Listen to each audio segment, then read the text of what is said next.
سلام بیننده گرامی، برنامه اخبار آزادی است و من عبدالله اشرف هستم میزبان شما.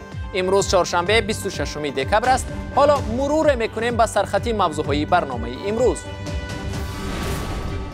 300 روز اصلاحات برای دستگیری صاحبکاری. پرزیدنت امامعلی رحمان در پیامش به پارلمان دستور داد اداره‌های دولتی صاحبکاران را تفتیش نکنند.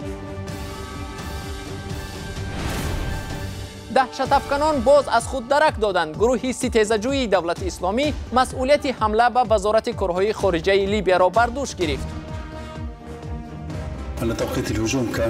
حمله ساعت 9:30 وقت محلی آغاز یافت. طبق اطلاع پیشکی هر سه حملگر افریقایی بودند.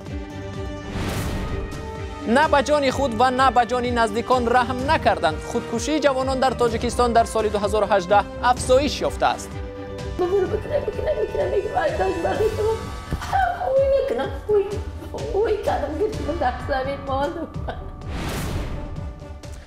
برنامه را با خبرهای تاجیکستان آغاز میکنیم. امروز پرزیدنت امامعلی رحمان 17مین پیامش به پارلمان کشور را ارائه کرد. پیام در تالار قصر سامان با حضور وکیلان دو پلاته پارلمان و اعضای حکومت حدود 2 ساعت ادامه کرد. در این پیام پرزیدنت بیشتر به مسئله رشد صنعتی کشور از جمله دستگیری صاحبکاران و خاتمه دادن به تفتیش‌های پیاپی اداره‌های سنجشگر تاکید کرد. پیام رئیس جمهور طریق همه شبکه‌های تلویزیونی دولتی مستقیما نمایش داده شد.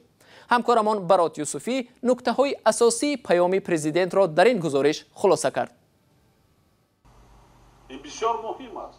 رئیس جمهوری تاجیکستان در پیام سالانه‌اش به پارلمان بخش صاحبکاری تولیداتی را محور اقتصادی ملی عنوان کرده و مشکلات فشار مقامات بر سر سنجش فعالیت این بخش را از مانع‌ها در اقتصادی کشور نامید. امامعلی رحمان با منظور این و برای دستگیری یا حمایت از صاحبکاران 300 روز اصلاحات اعلان کرد. و قول او امتیازها در این بخش باعث افزایش تولیدات خالص در بخش اقتصاد خواهد شد. پرزیدنت امامعلی رحمان با پیشنهاد ادامه موراتوریا در ساحه صاحبکاری تولیداتی گفت مقامات انتظامی باید از خودسرانه سنجیدن فعالیت صاحبکاران استحصالی از سوی مقامات سنجشگر را تحت نظارت جدی قرار دهند. برای تقویت بخشیدن با این روند ضرور می‌شمارم که سالهای 2019-2020 تمام سنجش‌های فعالیت سوبیکت‌های صاحبکاری در ساحه‌های استحصالی منع کرده مقررات قانون جمهوری تاجیکستان درباره موراتوریا و سنجش‌های فعالیت سوبیکت‌های صاحبکاری در ساحه‌های استحصالی و همه مقامات سنجش و نظارت و حفظ حقوق از جمله پروکراتورای گنرالی، پالاتای حساب، اگنسی نظارت دولتی مالیوی و مبارزه با کروپسیا، بانک ملی و مقامات انداز گمرک تطبیق کرده شوند. پیشنهاد امتیاز برای 2 سال به صاحبکاران تولیداتی در حالی است که به قول تحلیلگران مانع اصلی در راه رشد این ساحه مخصوصاً مربوط به فعالیت مقامات سنجشگر است. زیرا به قول آنها برخی کارخانه و صاحبکاران در طول سال تقریباً از سنجش مقامات سنجشگر رها نمی‌شوند و حتی امکان مشخص کردن راه رشد فعالیت خود را پیدا کرده نمی‌توانند. و در اینجا البته از طرف شهروندان ساکنان کشور ممکن عرض شکایت ها به سراغ پرزیدنت بیشتر شد. از این رو حکومت جمهوری ضرور است که سر این چاره ها بینه، چون که این نه تنها روی رشد مانع خود صاحبکار بلکه در عموم اقتصاد می‌گردد. به طور عنعنه رئیس جمهوری تاجیکستان در پیام‌های سالانه خود به پارلمان هر سال را سال یک ساحه عنوان می‌کند.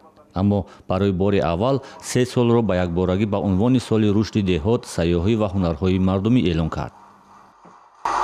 مقصد اساسی از این پیشنهاد عملی گردانی تلاش‌های حکومت مملکت به خاطر باز هم آباد کردن تاجیکستان و حل مسائل اجتماعی اهالی با راه بهتر نمودن انفراستراکچور در هر یک دهه و محل اهالی نشین می‌باشد.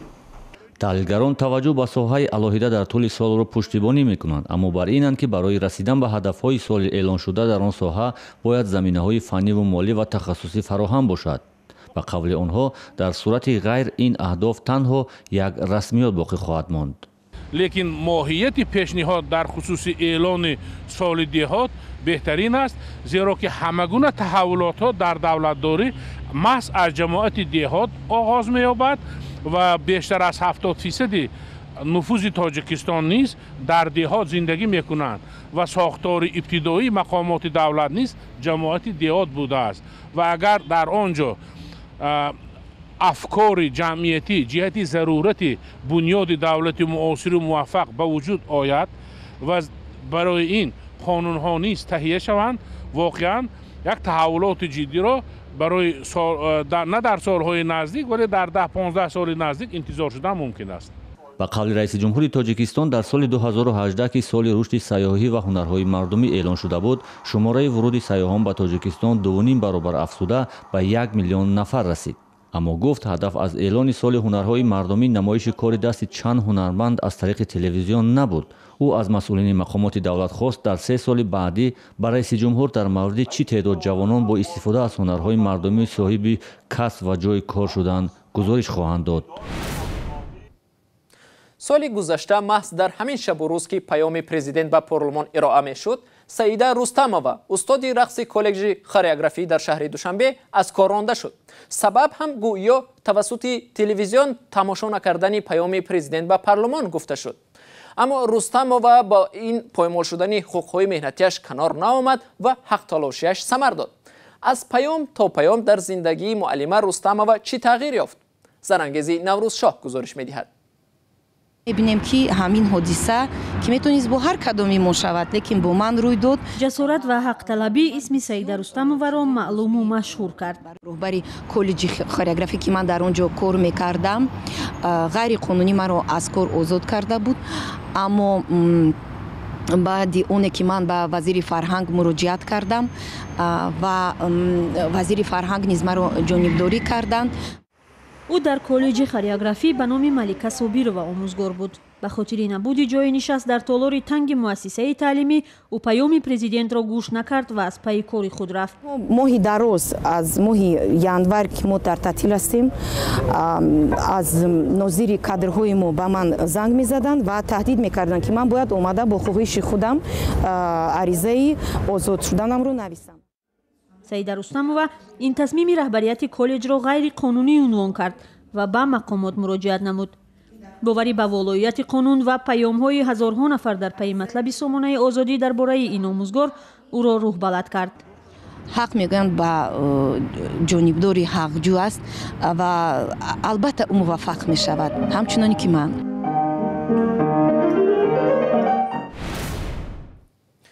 گروهی دهشت افکنی به نام دولت اسلامی باز از خود درک داد. این بار در شهر طرابلس پایتخت لیبیا. مسئولیت حمله مرگطلبانه به بینای وزارت امور خارجه لیبیا را این گروه بر دوش گرفت. لیبیا از سال 2011 زمانی برکنار شدن معمر قذافی رئیس جمهوری دیکتاتور این جمهوری ناآرام است. کیومرثی عطا گزارش می‌دهد.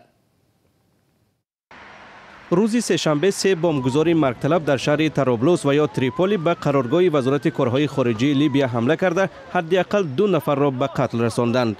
گروه دهشت افکن دولت اسلامی مسئولیت حمله را بر دوش گرفته است. حمله روز 25 دکبر با ترکش ماشین در نزد درآمدگاه وزارت آغاز یافت. سپس 3 سلاح به دست آتش کشیدند. 2 نفر آنها امکان یافتند که به داخل بنا درآمده حمله انتحاری به عمل برآورند. نفر سیوم از طرف ناظران امنیتی کشته شد. حمله ساعت 9:30 وقت محلی آغاز یافت. طبق اطلاع پیشکی هر 3 حملگر افریقایی بودند. تمام اطلاع حالا باید چون معلومات پیشکی ارزیابی شود. 2 نفر، یکی خادم وزارت امور خارجه و دیگر محافظ وزارت به هلاکت رسیدند. 18 نفر با جراحت‌ها در شفاخانه بوده، 2 نفر دیگر را با زخم‌های سبک بعد معالجه رها کردند. نمایندگی سازمان ملل متحد در لیبیا حمله را محکوم کرده به ضرورت جلوگیری از پناهگاه یافتن گروه‌های تروریستی در قلمرو لیبیا تاکید نموده است.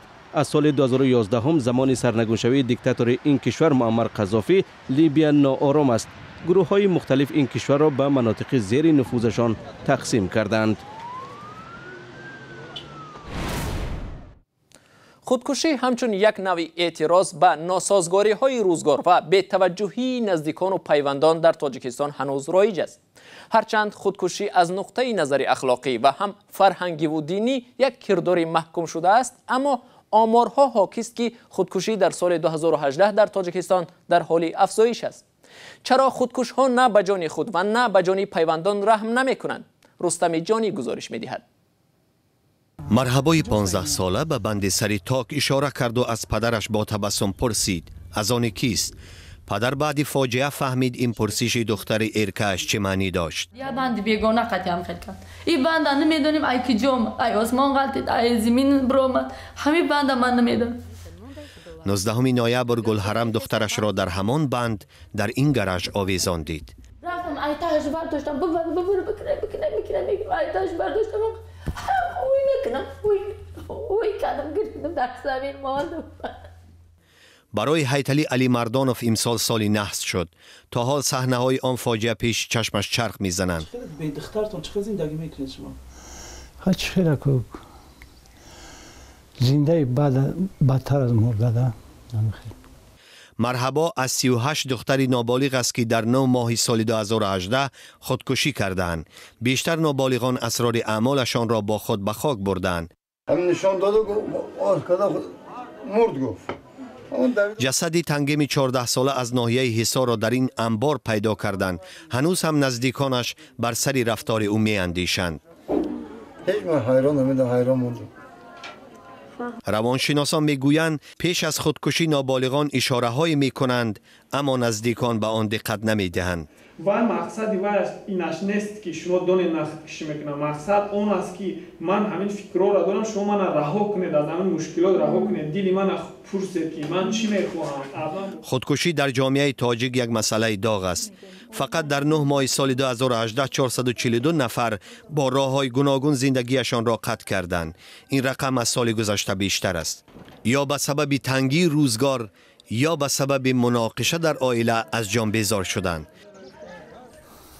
خوجا نظر ساکن سابق ناحیه سنگوار برای آنکه گناهکار خودکشی دخترش را به جزا رساند به چندین اداره ها سر زد. کارکنای ارگان دیونم برآوردن، دیونه هواییم برآوردن. مقصد که من آدم حساب نکردن. او به این همه بی‌پروایی تن نداد و عاقبت خوشدامنی دخترش 29 ایون زهرا جوربیکووا را دادگاه سنگوار بعد محاکمه در فضای باز به جرم به خودکشی آوردن فریضه خوجا نظر به مدت 5 سال زندان کرد. من برای هم کمپیر زیق شدم. برای که یک زن، یک کمپیر 62 ساله پنسیونر کسل فشار بلندی داشت در محبس، او چی حال داره؟ بینندگان عزیز، شکل مکمل این گزارش را می توانید در سامانه www.azadi.org تماشا کنید. دانیل رستموف، آوازخوان زاده دوشنبه، به دور نیمه نهایی لایحه پرتماشابین شبکه یکم تلویزیون روسیه گالوس راه یافت. او 3 دور آزمون را پشت سر کرد و اولین جوانی تاجیکی شد که تا به این زینه آزمونی گالوس برآمد. در یک پیام ویدیویی دانیل رستموف از شهر مسکو به هوادارانش در تاجیکستان اظهار سپاس کرد که به جانبداری از او آواز دادند و او به این مرحله آزمون رسید. دستگیری رو از شبکه‌های فیسبوک من خیلی احساس میکنم از هموطنان خودم برای آنکه بسیار مینویسند با من و دستگیری میکنن. این خیلی هم فخر میکنن و من هم خیلی فخر میکنم که این رقم هموطنان خوب دارم که در این وقتهای مهم مرا دستگیری کردن و به یک دور به پیش تیلا دادن. خیلی کمک کردن که در یک دور دیگر من پیش روم. تشکر زیاد به شما میخوام از صدقی به شما بگویم. رحمتی کلان. بیننده ارجمند، شکل پوره گزارش در مورد دانیل رستموف را در صحیفه ویژه آزادی ویدیو در شبکه اجتماعی یوتیوب می توانید تماشا کنید. بینندگان ارجمند، وقتی برنامه ما اینجا با پایان رسید. اگر میخواهید اخبار از این بیشتر را دریافت کنید، پس سر بزنید به سامانه www.azadi.org و یا صحیفه های اجتماعی ما در فیسبوک و ادنا کلاسیکی. صبح پگاه شما را در برنامه نوید بامدادی منتظریم. تا آن دم خداحافظ.